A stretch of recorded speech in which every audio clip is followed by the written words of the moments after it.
Dan Brown, the Toy and Plastic Brick Museum in Blair, Ohio. You're currently standing in the Coolsville room, which is the Scooby-Doo room. And basically we have all kinds of different models in here. We have Pinocchio, that he's actually a model that came from the Eastern European bloc. We have Spider-Man, life-size, of course, which has been a big hit. We've had him at many, many shows and events.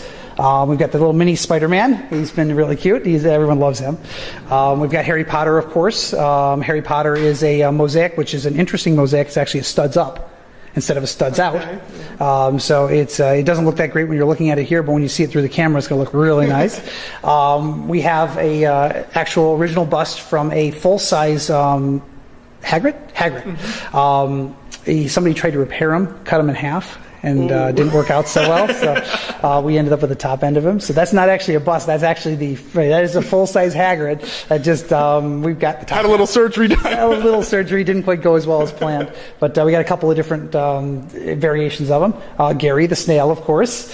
SpongeBob, which is original store display. Now this one's an interesting one. We've had arguments about this one. We call him Batty, but we think he's one of the original Disney models that was taken out of Legoland. Okay. So they're supposed to destroy them, and as far as I know, there he is. So I don't know whether he was given as a prize or a present or something like that. We don't think he was stolen.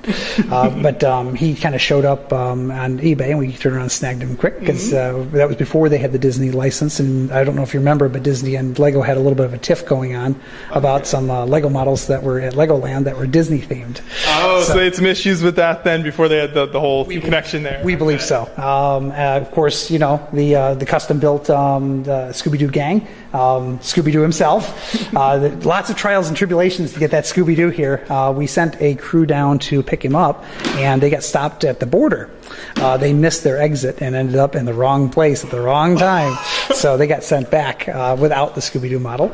And then we finally had them pick it up and get him back here. So we were very pleased that Scooby-Doo was able to find his home once again in Blair, Ohio. Mm-hmm. The Dora Diego and Boots. Of course, you know, they have, any museum has to have a Dora Diego and a Boots, and if you don't, you're not an official museum. Oh yeah, that's just like a rule for all museums. Yeah, you must have Dora Diego and Boots. Then we got the themed build things on either side. We actually have a little playhouse here where we turn around and have like plays and other things done. Okay. So you know, they every once in a while we'll have a troupe come in and do whatever they want to do, and they'll come in and do like plays for the kids and scare the crap out of them. They'll pop up out of there. They think it's just a room, and then all of a sudden you got people in like outfits that pop up. And something I noticed here as we went through a lot of these rooms is that you try to incorporate, it's not just the Lego. You have kind of other things for maybe kids to do, or you've got like artwork and things. Is that something you purposely try to do with a lot of the rooms in the museum? Yes. We try and do specific themes, or we try and do something that's interesting and fun. We're trying to spawn ideas and thought.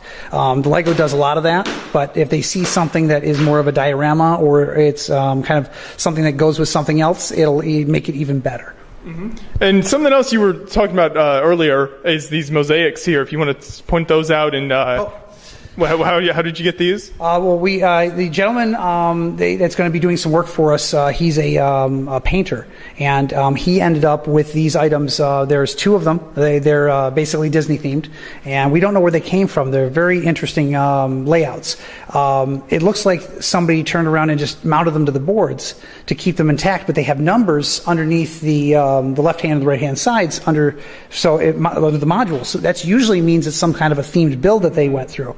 But I don't know why they would theme build a Disney item like that. So these might be from like a hotel or something like that as well. We've found no documentation on them yet. Okay. So I'm hoping somebody watching your video will go, I know what those are, and call us up and say, we've got directions for those. Because we've still got some missing parts that we'd like to fill in.